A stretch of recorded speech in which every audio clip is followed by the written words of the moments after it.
Bon, Olivier, on en rêve tous hein, quand on fait du camping-car, trouver un spot magnifique, se dire, allez, ce soir, je me gare là et je dors là. Mais est-ce que c'est vraiment possible? Est-ce que c'est autorisé en France? Alors oui, Marie, déjà, bonne nouvelle. Premièrement, c'est possible aujourd'hui en van, fourgon, camping-car d'avoir un super spot et de pouvoir y passer la nuit. On respecte certaines conditions.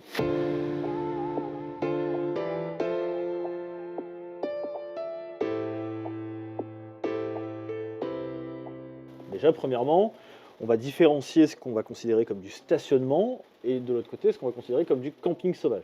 Ok. Et c'est quoi exactement du camping sauvage? Alors, le camping sauvage, à la différence du stationnement, c'est à partir du moment où on va étendre notre vie, c'est-à-dire sortir le store, monter le toit relevable, sortir table et chaise. Mhm. Là, on n'est plus dans le cadre du stationnement.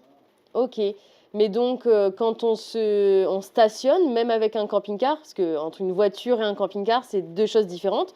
Stationner, donc sans sortir ses chaises, son store, c'est bon. Oui, le stationnement est tout à fait possible. Alors après, là, on suit les règles normales d'un véhicule type voiture. À partir du moment où c'est juste un véhicule sur lequel on vient stationner pour aller faire une visite d'un endroit qu'on a envie de voir, là, il faut juste respecter le code de la route classique, c'est-à-dire se garer dans une place, régler son stationnement.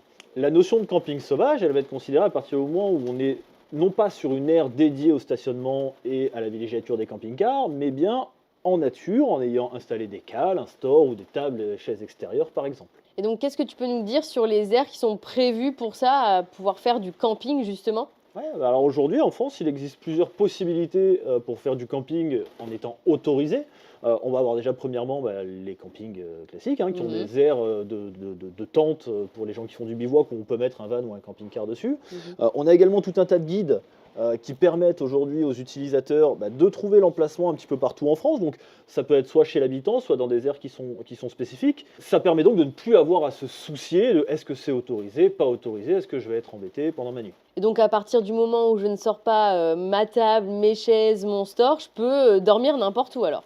Alors, non, il y a quand même quelques règles à appliquer, hein, notamment dans les endroits, les espaces protégés, sur le bord des littoraux, ou quand il y a un arrêté préfectoral interdisant complètement de dormir dans son véhicule, évidemment qu'il faut le respecter. Euh, En dehors de ces endroits, le mot de mise est à la discrétion quand même. Attention également à avoir les bonnes pratiques, interdiction de vidanger n'importe où. On n'utilise pas de produits chimiques à l'extérieur, notamment de savon. Ça fait partie de la bonne conduite du camping-cariste. En résumé, dormir dans son camping-car est autorisé, mais attention, le camping sauvage est très encadré. Respecter les règles, c'est préserver la liberté de voyager. Donc si vous avez aimé notre vidéo, n'hésitez pas à liker, à commenter ou bien vous abonner. Et nous, on vous dit À à bientôt! bientôt!